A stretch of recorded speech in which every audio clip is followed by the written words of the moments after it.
Hello, maing adlaw sa tanan. It's me, Chrismon 25 vlog. Update sa atong video karon adlaw maong kini ang Kampinta Black Beach. Maagiani mo ang pamanawon rito Dinagat Island. So bahalag layo, bis bahalag ulan basta kay makaana mi dihang dapita.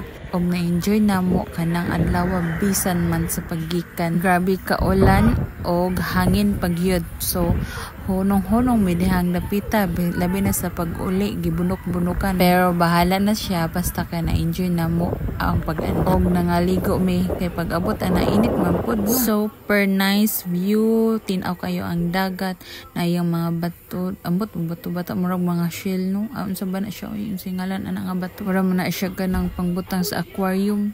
Ya ay itait man siya oy. Ito ni siya diri ang dapita ug ma-December kay mag-surfing. Daghan daw mo dayo din ha kay mag-surfing ra kay balod man. So kani di ay diri usa ni nga gilandingan ni Mark Arthur katong World War II.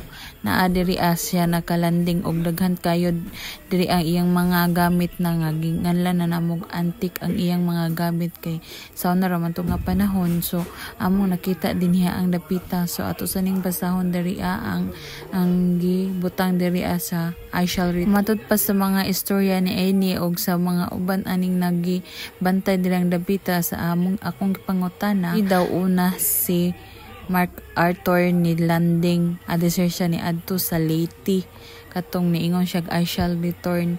Mao jud do ni nga lugar nga iyang gi sa buhian og istorya. So mag shout out sa akong kauban Chin Aplaka, Annalyn Fernandez. Oh, memorable siya no. Ug imo jung anion diri makaingon jud ka nga mobalik ka diri pero toyoonon jud siya og ari kay gikan pa lang may diha sa among giplitihan des Bediga sa tunga lugar gikan sa pamanawon bato siya nya kana ang among kanang motor na siya siyempre ulan man nang duga mi nakaabot din nya ako ra po ga-drive so hinay kag ginagmay.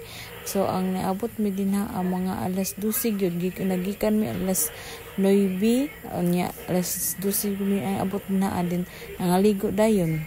So mao ni ang gamit ni Mark Arthur sa diha pa siya nag-stay. Marina, no, thank you sa tagtanaw. Bye bye.